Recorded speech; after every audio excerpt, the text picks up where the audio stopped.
Je me suis fixé un objectif, devenir millionnaire avant mes 30 ans. Pas pour acheter des voitures, pas pour flex sur les réseaux, mais parce qu'il y a des raisons profondes derrière ça. Et si t'es dans la vingtaine, tu vas sûrement te reconnaître dans ce que je vais te dire.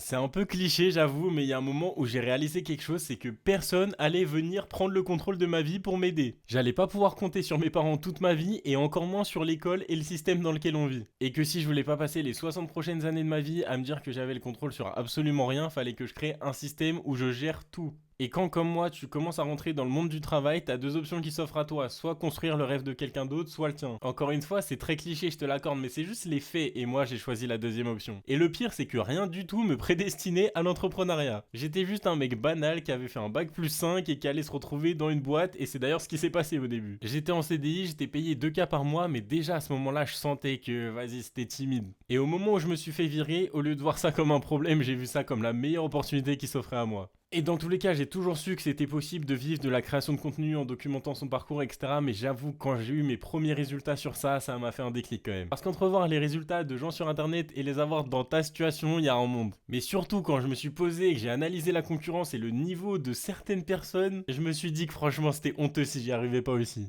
Et devenir millionnaire avant mes 30 ans, c'est pas une question de chiffres, en vrai, je m'en fous un peu, c'est surtout une question symbolique. Déjà, avoir un objectif quantifié et ancré dans le temps, bah c'est la base d'un objectif. Et surtout, voilà, on va pas se mentir, ça claque un peu et surtout ce que ça renvoie, c'est cool aussi. Mais au-delà de l'argent, c'est vraiment la liberté que je cherche. Par exemple, là, j'ai vraiment envie d'aller à Bali. Bah, je peux pas trop en vrai. Donc, je travaille énormément tous les jours déjà pour que, genre, dans un an, ça soit possible. La liberté géographique. Et après, petit à petit, obtenir toutes les autres libertés. Mais ça prend du temps, comme tout dans la vie. Et surtout, je veux kiffer le process et c'est déjà le cas et je veux surtout pas perdre ça. Et faire des choses qui font sens aussi pour moi au quotidien. Ça veut dire que là, j'ai deux offres. La première, c'est du coaching sportif, donc aider des personnes à reprendre confiance en elles. Et la deuxième, elle est liée à la vidéo que tu es en train de voir, c'est d'aider des personnes à construire une audience et la monétiser en ligne. Donc si tu as entre 18 et 25 ans et que tu dois retenir qu'une seule chose de cette vidéo, ça va être ça. La vérité, c'est qu'on vit dans une époque où ça a jamais été aussi facile de construire un business. Et ce qui est trop bien, c'est que t'as pas besoin d'avoir des connaissances de fou ou même un capital de départ. Tout ce qu'il te faut à l'heure actuelle, c'est une compétence que tu peux monétiser. Et ensuite, c'est à toi de construire tout ton écosystème pour que ce soit possible. Et pour te donner rapidement la méta, c'est exactement pour ça que je suis en train de taffer sur ma formation pour vous accompagner à faire ça. Et juste avec ça, tu sais exactement ce que tu dois faire pour réussir. C'est pas plus compliqué. Ça commence par la création de contenu. Pour commencer à créer ton personal branding, être connu en ligne et devenir crédible. Et du coup, pour pouvoir créer ton contenu efficacement, tu dois commencer à réfléchir à ton avatar cible, à la compétence que tu veux mettre en avant, ton offre et tes niches. Et évidemment, sans oublier tes points différenciants, sinon tu vas juste être une personne parmi tant d'autres parce que c'est quand même un marché assez concurrentiel. Une fois que tu as créé ton système pour réussir à être constant sur ça et poster au grand minimum une fois par jour, tu peux passer à la prospection. Et pour ça, il n'y a rien de plus compliqué, tu vas commencer à DM toutes les personnes qui s'abonnent à ton compte et toutes les personnes qui likent tes posts. Pour commencer à avoir des discussions avec elles, mieux comprendre les personnes qui te suivent et pour adapter ton offre en fonction. Et enfin, dernière étape du process, ça va être le closing. Donc une fois que tu auras réussi à convaincre les personnes de vouloir discuter avec toi, que ça soit juste par un lien dans ta bio avec une page ou directement en DM avec les personnes, il y a quelques scripts et quelques trames à suivre pour faire ça, mais globalement c'est du setting, c'est pas non plus hyper compliqué. Et bah là, va falloir que tu développes dans tous les cas, et ça t'auras pas le choix, des compétences en vente, peu importe ton offre. Et donc dans ces appels, il y aura pas mal de choses à respecter, c'est pas forcément évident au début, mais tu vas progresser pour convaincre les personnes de te faire confiance et qu'en utilisant ton service, bah tout simplement elles auront le résultat promis. Sur le papier comme ça a l'air plutôt simple, dans la réalité ça demande énormément de choses à savoir et tu peux tout apprendre en autodidacte, juste ça va te prendre un peu de temps quoi. À titre personnel, ça m'a pris plus de 2 ans pour réussir à tout faire tout seul sans être accompagné par quelqu'un qui avait déjà réussi. Donc si t'as pas 2 ans devant toi, je te laisse réserver un appel avec moi juste en dessous de cette vidéo. C'est gratuit, ça t'engage à rien et ça pourra déjà fortement t'aider à commencer à implémenter ce que je viens de te dire, parce que forcément je pourrais rentrer plus en détail avec toi. Et ce dont je suis en train de te parler depuis tout à l'heure pour moi et potentiellement pour toi, c'est pas un projet, ça doit être une mission. Et moi personnellement, je la documente ici et en format court tous les jours jusqu'à ce que j'y arrive. Donc si tu veux suivre toute cette aventure au quotidien et surtout apprendre à construire ton écosystème comme je l'ai déjà fait, je te laisse t'abonner. Parce que j'en suis persuadé, je vais aider beaucoup de personnes sur mon chemin et je vais surtout construire la vie que j'ai envie d'avoir. Bon allez mon champion, c'est le moment de passer à l'action là. Clique sur ce foutu lien et commence à changer ta vie là.